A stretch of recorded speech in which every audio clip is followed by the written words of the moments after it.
J'adore bricoler à la maison, j'adore faire par moi-même. J'apprécie non seulement l'aspect ludique, pratique du bricolage, mais aussi les économies qu'elles peuvent rapporter. Bienvenue dans cette nouvelle vidéo. Aujourd'hui, je vais vous montrer comment j'ai installé un système photovoltaïque à mon domicile, tout simplement. Le marché de l'électricité ces dernières années a subi des évolutions très importantes à la hausse, donc il est intéressant de s'informer et d'étudier des solutions alternatives.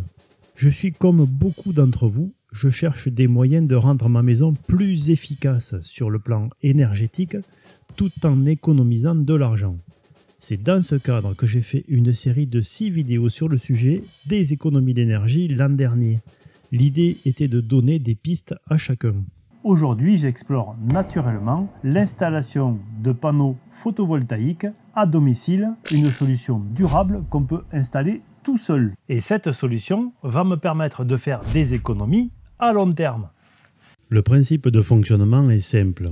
Les panneaux solaires transforment le rayonnement solaire en énergie électrique. Un boîtier intelligent répartit cette énergie soit vers le réseau domestique, soit vers une batterie en fonction de la consommation instantanée mesurée au niveau du compteur. Il n'y a donc pas de production d'électricité en dehors du réseau domestique.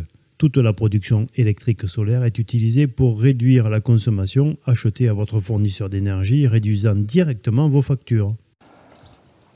Je vais vous montrer aujourd'hui un kit photovoltaïque parfaitement adapté à mes besoins avec des panneaux solaires de haute qualité, le tout très facile à installer. Et je suis très confiant, l'installation va bien se passer.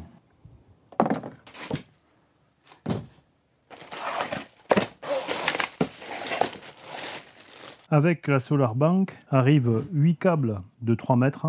On a aussi 2 pattes de fixation et un câble d'alimentation qui relie le Solar Bank au réseau. C'est le câble de sortie qui lui fait 5 mètres. Et ici c'est une batterie qui vient se connecter à la Solar Bank. C'est la batterie BP 1600. Elle peut sortir 800 watts pendant 2 heures puisqu'elle est capable de stocker 1600 watts-heure. Et cette batterie, elle s'installe comme ça. On enlève ici la protection de connexion et ça va s'afficher directement là-bas. Le look est plutôt sympathique. Mais bien sûr, avant, il faut installer les panneaux solaires et il faut les relier avec ces câbles. Donc c'est parti pour l'installation des panneaux solaires. Là, on va passer à l'installation des supports. Et on a ici des profilés en aluminium de 2 mm d'épaisseur. J'étais un peu inquiet sur la rigidité, je ne le suis plus parce que chaque panneau pèse 25 kg. Donc en tout il y a 100 kg de panneaux, plus la prise au vent, il faut quand même assurer une bonne fixation. Les panneaux solaires sont conçus pour durer de nombreuses années avec peu d'entretien, offrant une source d'électricité fiable à long terme. On peut les installer dans le jardin, sur une terrasse, sur un balcon ou sur le toit, bien entendu. L'orientation et l'exposition globale est importante. Plein sud et terrain dégagé au maximum pour une performance maximum. Les panneaux sont installés. Je vais maintenant les connecter à la station photovoltaïque. Vous allez voir, c'est très simple. Ces panneaux sont reliés à l'installation par des câbles spécifiques. Alors on a ici 4 entrées avec 8 fiches, plus et moins pour 4 panneaux solaires. Il est impossible de se tromper.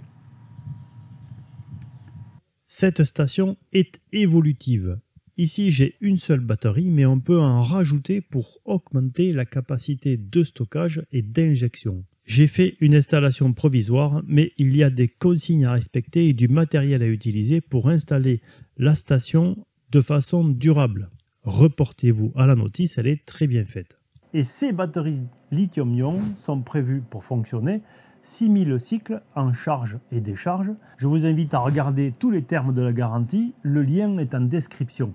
Le système utilise des régulateurs de type MPPT, comme celui que j'ai acheté et montré pour mon camping-car. C'est très performant pour la recharge des batteries. Et ici, j'ai une batterie de 1600 Wh qui me permet de délivrer l'énergie accumulée dans la journée, une partie de la nuit ou toute la nuit suivant ma consommation. Et maintenant, il ne reste plus qu'à installer le boîtier intelligent. Pour le branchement, je vous conseille de suivre attentivement la notice et de vous y conformer en fonction de votre installation, monophasée ou triphasée. Il est utilisable même quand on est en triphasé. Moi, je ne vais utiliser qu'une seule cellule. Et ce boîtier, je vais le mettre à l'intérieur du tableau électrique. Il communique par Wi-Fi avec la power bank. La mesure se fait au travers de ces capteurs que l'on va insérer dans le tableau électrique. Ici, on va utiliser ce capteur sur la phase, puisque je suis en 230 volts monophasé. On le met autour du câble de phase et on a la mesure. Si vous n'êtes pas à l'aise avec l'électricité, vous avez cette solution qui ne vous empêche pas de faire attention, mais qui permet de se protéger d'une tension de 400 volts, tout du moins là où il y a de l'isolation. Je vous mets un lien en description. Alors on voit ici le télémètre, on va l'appeler comme ça, ou la boîte intelligente installée. Le schéma qui est disponible sur le guide est très clair. Et ici, j'ai installé la boucle sur la phase, sur le câble rouge. Et elle va mesurer l'intensité qui passe dans l'arrivée ici, parce que ça c'est l'arrivée de la phase. Donc quand on mesure l'intensité, on voit la puissance consommée instantanée. Et on a le boîtier ici en façade qui ressort.